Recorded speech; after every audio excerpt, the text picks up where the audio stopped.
నమస్తే. నా పేరు గోగన ఆయుషేషు.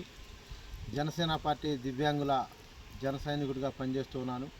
అదేవిధంగా రాష్ట్ర ఉప ముఖ్యమంత్రి వర్యులు, ఆంధ్రప్రదేశ్ పంచాయతీరాజ్ శాఖ మంత్రివర్యులు, జనసేన పార్టీ అధినేత శ్రీ పవన్ కళ్యాణ్ గారు మరి రాష్ట్రంలో జరుగుతున్న కొన్ని సందర్భాల వల్ల మరి వెంకటేశ్వర స్వామి వారికి గత ప్రభుత్వం చేసిన మరి అన్యాయాల వల్ల మరి ఈ రాష్ట్రంలో ప్రజలు, దేశంలో ప్రజలుకి ఎలాంటి ఇబ్బంది జరగకుండా ఆయన ప్రాయశ్చిత్త దీక్ష తీసుకొని ఉన్నాడు.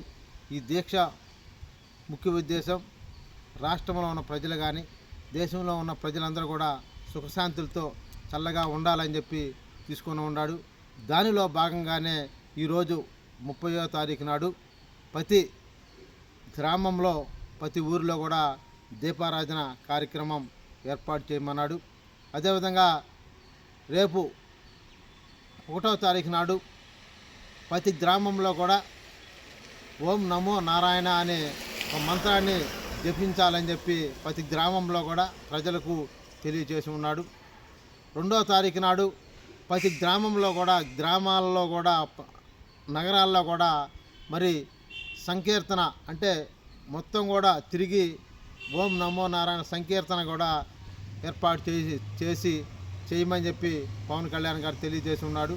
3వ తారీఖు నాడు ప్రతి ఒక్క గ్రామంలో, ప్రతి ఒక్క ఇంట్లో మరి భజన కార్యక్రమాలు ఏర్పాటు చేయమన్నాడు. ఎందుకంటే ఈ వైఎస్ఆర్సీపీ కాంగ్రెస్ పార్టీ మరి జగన్మోహన్ రెడ్డి గారు చేసిన మరి వెంకటేశ్వర స్వామి వారి లడ్డు విషయంలో చేసిన పొరపాటును మరి అవన్నీ కూడా శాంతి చేసి రాష్ట్ర ప్రజల కోసం, రాష్ట్రం కోసం ఒక మంచి జరగటం కోసం ఈ ఒక కార్యక్రమాన్ని మన ఒక జనసేన పార్టీ అధినేత శ్రీ పవన్ కళ్యాణ్ గారు రాష్ట్రంలో ప్రజలందరికీ, దేశంలో ప్రజలందరికీ పిలుపునివ్వటం జరిగింది.